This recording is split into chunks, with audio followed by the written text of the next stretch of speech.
Hi everyone, welcome to lesson number 5. Number 5.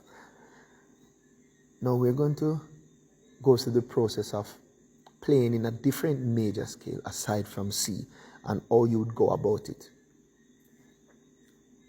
There is a method called the whole and half step method. So the whole step and half step method. Now what is a whole step? What is a half step? So simply put, a half step is basically moving from one note to the next note that's closest to it. Either you go up or you go down. So from C to B is a half step. From C to C sharp is a half step. To get a whole step would be basically moving 2 half step. So to get a whole step, you would move 2 half step. Another way to identify a whole step is you always pass a note to get to the next one. So from C to D is a whole step. You realize that there's one note there. There's a note in between. From A to B is a whole step because there's a note right there. So that's an easy way to identify a whole step. The half step doesn't have any note in between. Okay? Now how does this come into play when it comes to playing the major scale? If you examine the major scale, it is made up of half step and whole step. So from C to D is a whole step.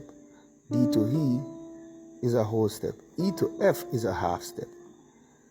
F to G is a whole step. G to A is a whole step. A to B is a whole step. And B to C is a half step. So when you write that down, you will get whole, whole, half, whole, whole, whole, half. And that's how it's done. So let's go again. Whole, and when we say whole, we mean whole step. Whole step, whole step, half step, whole step, whole step, whole step, half step. And that is the formula you use. Any note you press now, aside from C, you use that same formula and you will get the major scale. So we're going to go to the key of F and we're going to play the F major scale using that format. So it's whole, whole, half, whole, whole, whole, half. And once you do that, you will automatically play the F major scale, okay? That is it. That is how you find out another major scale. And that is the first thing you need to do to play in another scale.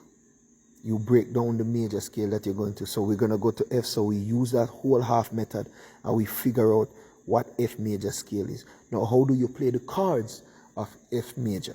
Now, let's go back to C. Remember, we had numbers. This is why the numbers are important. Now, if you look on a C major chord, look on the notes and what number is assigned to them. It is the 1, it is the 3, and it is the 5. That's how you get the 1 chord. Right? That's how you get the 1 chord. If you're in the key of C, that is how you get the 1 chord.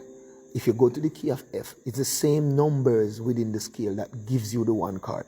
So if the C chord, you hold the 1 note, you hold the 3 note, and you hold the 5 note, and that gives you the 1 chord. When you go to the key of F now, and you understand your F scale, you say, okay, 1, 2, 3, 4, 5, 6, 7, back to the 1. You know that 1, 3, 5 gives you the 1 chord. So you find the 1, 2, 3, you find the 3, 4, 5. Okay, 1, 3, 5. And that gives you F chord. But guess what? You already know F chord because F chord is also in the key of C. So that one should be easy for you. But how do you find the 2 chord in the key of F? You use the same format. If you want to go back to you, if you've written them down, it will be much easier. Because you just write down your D chord in a book and you write down the numbers that makes it up within the major scale. So the numbers that make up the D minor chord, D minor. The numbers that make up the D minor chord are the 2, the 4, and the 6. So when you go back to your your F major scale now, you're gonna look for the 2, the 4, and the 6. And you go, okay, 1, 2, 3, 4, 5, 6. So this is the 2, this is the 4, and this is the 6. So automatically you will be holding the 2 card, right? Even before you know the name of the 2 card, you are playing the 2 card. You understand? So that is how you get the push start to start playing your cards in another scale. And this 2 card will be G minor. Okay? So that is the technique you use to play in other major keys. Any one of the notes you press. If you're here, if you're in B, you use the whole half method. And you get that B major scale. And once you get that B major scale or whichever scale, you start now to use the number system. Understanding what number makes what card. And then you carry it to that other key. So it takes time and practice. You have to write down your cards, the 1 card, write what makes up the 1 card, write what makes up the 2 card. Or if your memory is good and you can remember it, that's great. Okay? And then when you learn the numbers that makes those cards, you can carry it to the other key after you've learned the major scale and you know what the 1 is, the 2 is, and the 3 is within that other scale. Because every scale has its difference. Even though when you're in the key of F, the F card is the 1 card. But remember, when you're in the key of C, the F card is the 4 card. But you have already learned this card. Right? Watch this now. In the key of F, the 5 card in the key of F is C major. You would have already know C major from playing in the key of C. So F, that is why I always show people the key of F, because F or G, because it has some of the cards that are within the other scale, okay?